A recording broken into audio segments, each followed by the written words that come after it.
ये कहानी बहुत पहले की है।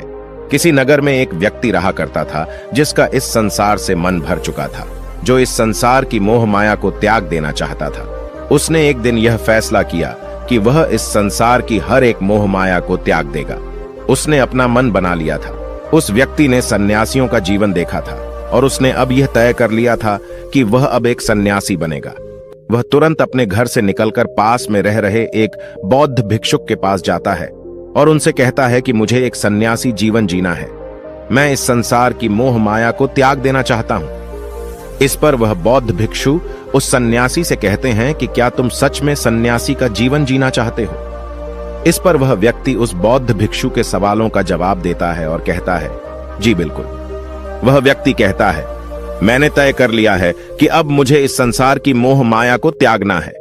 उस वृद्ध की बात सुनकर बौद्ध भिक्षु कहते हैं, तो ठीक है, लेकिन तुम्हें मेरी एक बात माननी होगी। इस पर वह व्यक्ति कहता है कि मैं आपकी सारी बात मानने को तैयार हूं। इस पर वह बौद्ध भिक्षु उस व्यक्ति से कहते हैं कि आज के बाद तुम मुझसे कभी नहीं मिलोगे।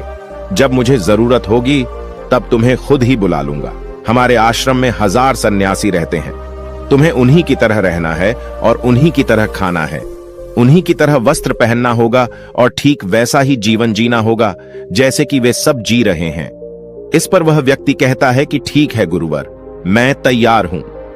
इतना कहकर वह व्यक्ति उस बौद्ध भिक्षु को प्रणाम करता है और वहां से आश्रम की ओर चला जाता है। आश्रम में जाने के बाद उसे एक कमरा मिलता है। वहां जाकर चुपचाप बैठ जाता है। आश्रम में रहने वाले सभी लोग उसे चावल कूटने का काम दे देते हैं। वह व्यक्ति उन 1000 सन्यासियों के लिए हर रोज चावल कूटने का काम करने लगा। इसी तरह उसका जीवन व्यतीत होने लगा। उसे लगता था कि जब गुरुजी को उसकी जरूरत होगी तब वह उसे बुला लेंगे। इसी इंतजार में वह व्यक्ति वहां रहने लग जाता है। वह सुबह से लेकर शाम तक केवल चावल कूटने का ही काम करता था। उसे यह काम करते करते धीरे धीरे 12 साल बीत गए। अभी तक वह बौद्ध भिक्षुओं ने उस चावल कूटने वाले व्यक्ति को कभी नहीं बुलाया। लेकिन यह काम करते करते अब उस चावल कूटने वाले व्यक्ति के मन में कोई भी विचार नहीं रह गए थे। न ही कोई अड़चन और न ही कोई समस्या उसके मन में पनप रही थी। 12 सालों के बाद वह बौद्ध भिक्षु कब बूढ़े हो चुके थे।